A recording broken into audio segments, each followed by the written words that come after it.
Hi friends, ये हमारे पास एक MDO ACB सर्किट ब्रेकर है।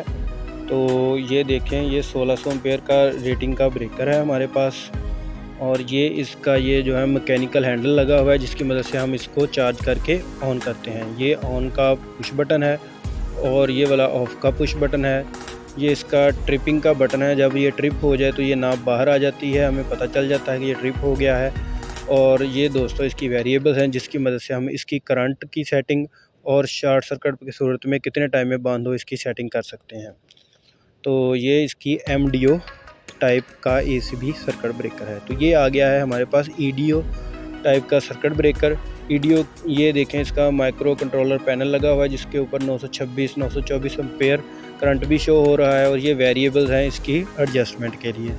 दोस्तों, इन दोनों ब्रेकर्स में क्या फ़र्क है और इसमें क्या क्या चीज़ें आएंगी, तो इसके मतलब मैं आपको अभी बताता हूँ मज़ीद तफसील के साथ। आपको मैं इसकी रेटिंग भी बताता चलूँ। ये देखिए, सबसे नीचे आपको IE के नीचे A लिखा हुआ, यानी कि ये 2500 एम्पेयर का ACB सर्किट ब्रेकर है। दोस्तों, मेरी आज की जो वीडियो है वो ACB सर्किट ब्रेकर्स के हवाले से है। मैं आज आपको ACB सर्किट ब्रेकर्स में जो दो टाइप आ रही हैं, MDO और EDO, ये दोनों क्या हैं, उनमें क्या डिफरेंस है, तो उसके बारे में आज मैं आपको बताऊंगा। ACB सर्किट ब्रेकर यानी कि एयर सर्किट ब्रेकर्स, तो इनकी बेसिकली आगे दो टाइप्स आ रही हैं, MDO और EDO। MDO से क्या मुराद है? MDO से मुराद है mechanical draw out breaker, mechanical draw out breaker. और जबकि EDO से मुराद है इलेक्ट्रिकल ड्रा आउट ब्रेकर। अब दोस्तों, आप ये सोच रहे होंगे कि ये मैकेनिकल ड्रा आउट और इलेक्ट्रिकल ड्रा आउट क्या है। मैकेनिकल ड्रा आउट से मुराद ये है कि इन ACB सर्किट ब्रेकर्स में ब्रेकर के साथ एक हैंडल लगा होता है, जिसको आपने अप डाउन करके इसमें जो कॉइल लगी होती है उसको चार्ज करना है। चार्ज करने के बाद आप ऑन वाला पुश बटन जब प्रेस करेंगे तो फिर ये हमारा ब्रेकर ऑन होगा। ऑफ़ करने के लिए आपको सिर्फ ऑफ वाला पुश बटन इस्तेमाल करना है, तो ये ऑफ़ हो जाएगा। लेकिन अगर आप इसको दोबारा से ऑन करना चाहते हैं तो उसके लिए आपको दोबारा से इस हैंडल को जो मैकेनिकली लगा होता है उसको दोबारा से जो अप डाउन करके उसको चार्ज करना पड़ेगा। लेकिन ये जो इलेक्ट्रिकल ड्रा आउट ब्रेकर है, इसमें दोस्तों एक सिंगल फेज़ की मोटर लगी होती है। इसमें सिंगल फेज़ की एक मोटर लगी होती है जो कि इसको मैकेनिकल की बजाय इलेक्ट्रिकली तौर पर चार्ज करती है।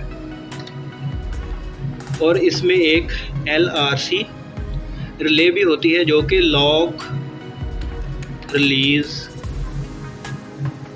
रिले, जो कि ऑपरेट होकर इसके लॉक को ऑफ करती है। और जैसे ही ये मोटर होती है उसको चार्ज करके हम बटन की मदद से इसको हम चला सकते हैं और इसको बंद कर सकते हैं। इसका जो सबसे ज़्यादा फ़ायदा है वो ये है कि हम इसको रिमोट के तौर पर यूज़ कर सकते हैं, रिमोटली।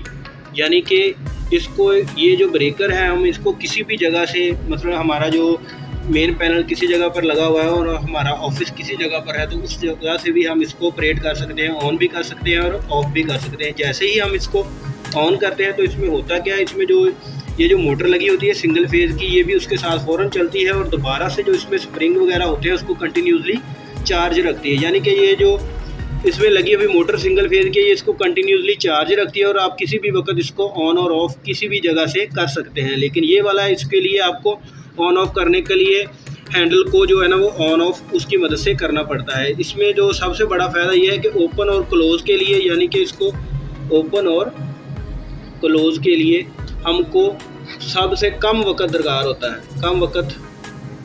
होता है।